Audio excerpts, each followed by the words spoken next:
Hello student, कैसे हैं आप सभी। उम्मीद करता हूं कि आप सभी अच्छे होंगे, स्वस्थ होंगे। इस कोरोना महामारी के बाद हम आज आप एक दूसरे से बहुत लंबे समय के बाद जुड़ रहे हैं और भगवान से ऐसी प्रार्थना करता हूं कि जल्द से जल्द ये बीमारी ख़त्म हो और आप अपनी संस्था में आकर अपनी क्लास में बैठकर अच्छे से सुचारू रूप से अपनी क्लास को कर सकें। देखिए, आपने अपने सिलेबस में जो सब्जेक्ट्स हैं जो इस सेमेस्टर में पढ़ाए जाने हैं वो मैंने आपको सही बता दिए हैं, कौन कौन से पढ़ाए जाने हैं।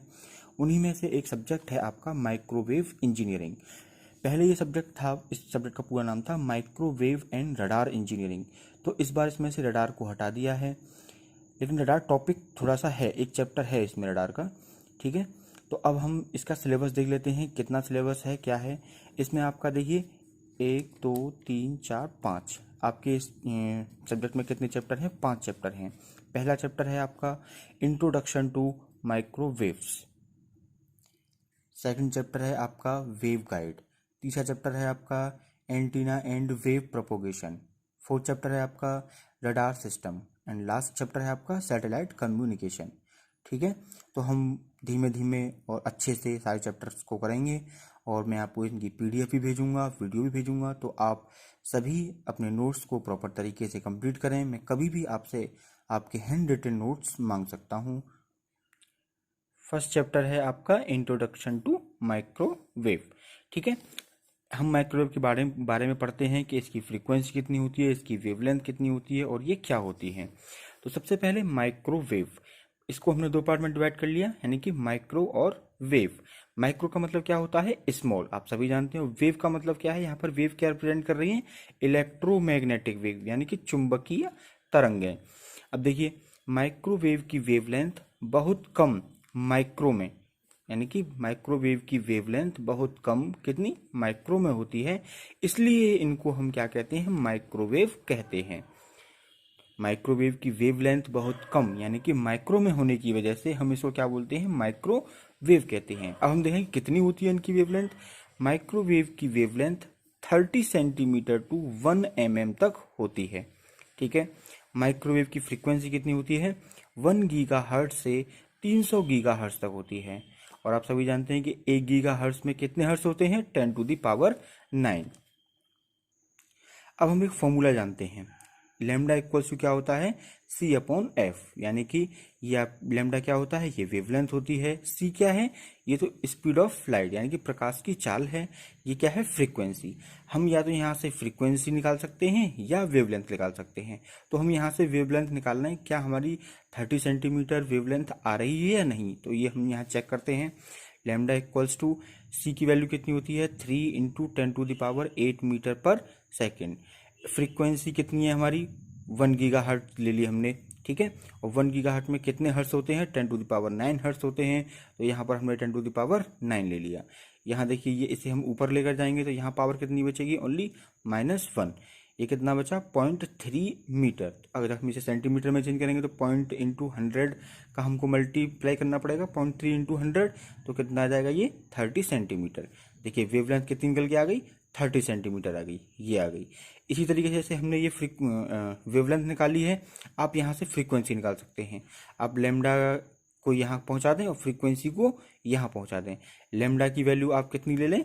30 सेंटीमीटर ले लें, तो आपकी जो फ्रीक्वेंसी निकल कर आएगी वो 1 गीगाहर्ट्ज निकल कर आ जाएगी। तो इसकी माइक्रोवेव की जो आप याद रखेंगे कि जो वेवलेंथ होती है वो 30 सेंटीमीटर टू 1 mm तक होती है, और जो फ्रीक्वेंसी होती है वो 1 गीगाहर्ट्ज टू 300 गीगाहर्ट्ज तक होती है। ठीक है, देखिए, इस सब्जेक्ट में मैं कोशिश ये करूँगा कि आपको मैं क्वेश्चन वाइज जो है टॉपिक को कराऊँ।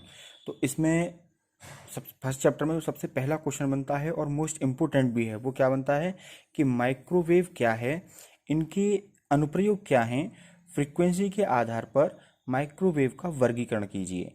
तो आज हम इस क्वेश्चन को आधा कंप्लीट करेंगे, आधा कल कंप्लीट करेंगे। ठीक है, तो सबसे पहले देखिए माइक्रोवेव क्या होता है। माइक्रोवेव क्या है ये आपने पढ़ लिया। ये आप यहाँ से, यानी हिस्ट्री ऑफ माइक्रोवेव को, इसमें माइक्रोवेव क्या होता है इसमें लिख सकते हैं। अब इनके अनुप्रयोग यानी कि एप्लीकेशन ऑफ माइक्रोवेव, आज हम एप्लीकेशन ऑफ माइक्रोवेव भी पढ़ेंगे, फिर कल हम इसकी फ्रीक्वेंसी के आधार पर माइक्रोवेव का वर्गीकरण करेंगे। ठीक है, तो देखिए एप्लीकेशन ऑफ माइक्रोवेव। माइक्रोवेव की विभिन्न अनुप्रयोग निम्न प्रकार हैं। फर्स्ट है कम्युनिकेशन, यानी कम्युनिकेशन में माइक्रोवेव का किस प्रकार यूज होता है। माइक्रोवेव व्यापक रूप से सेल फोन, टेलीफोन, नेटवर्क और टीवी प्रसारण में कम्युनिकेशन के लिए प्रयोग किया गया है, यानी वार्तालाप के लिए प्रयोग किया गया है। और कहाँ कहाँ है अन्य कम्युनिकेशन एप्लीकेशन क्या है, police department, railway department, protection सेवाएं यानी रक्षा सेवाएं आदि द्वारा उपयोग किए जाने वाला उपकरण है। अब देखिए सेकंड, रडार सिस्टम। माइक्रोवेव का यूज रेडियो डिटेक्शन यानी कि रेडियो को डिटेक्शन में करने काम में आता है और रेंजिंग सिस्टम में बड़े पैमाने पर किया जाता है।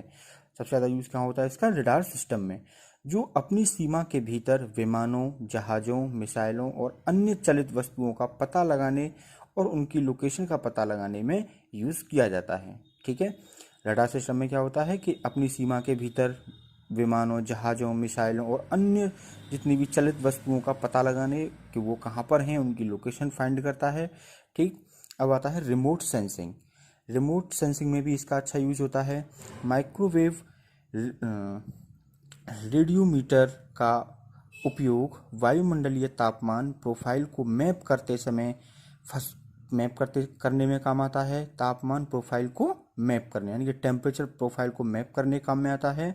और फसलों में नमी की स्थिति और अन्य रिमोट सेंसिंग एप्लीकेशन के लिए इसका यूज़ हम करते हैं। तो हमने क्या क्या पढ़ा, एक तो कम्युनिकेशन में इसका यूज होता है, रडार सिस्टम में यूज होता है और रिमोट सेंसिंग में भी इसका यूज। नेक्स्ट है आपका औद्योगिक और चिकित्सा यानी कि मेडिकल के क्षेत्र में इसका उपयोग क्या होता है।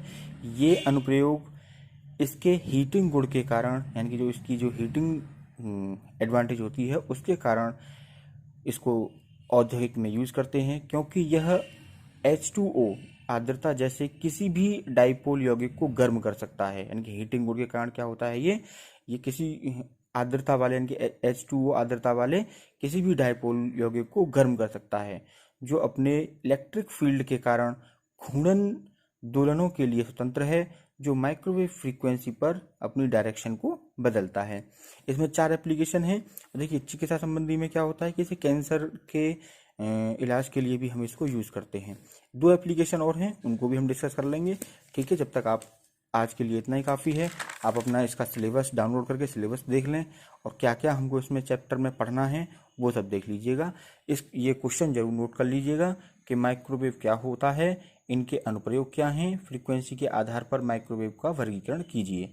ठीक है, इससे आगे हम इसकी 2 एप्लीकेशन और हैं उनको डिस्कस करेंगे और फ्रीक्वेंसी के आधार पर माइक्रोवेव का हम वर्गीकरण करेंगे। और ये मोस्ट इंपोर्टेंट क्वेश्चन है। अगर इस चैप्टर से फर्स्ट चैप्टर से इंपोर्टेंट क्वेश्चन की बात की जाती है तो ये सबसे पहला इंपोर्टेंट क्वेश्चन बनता है। ठीक है, अब आगे कल करेंगे।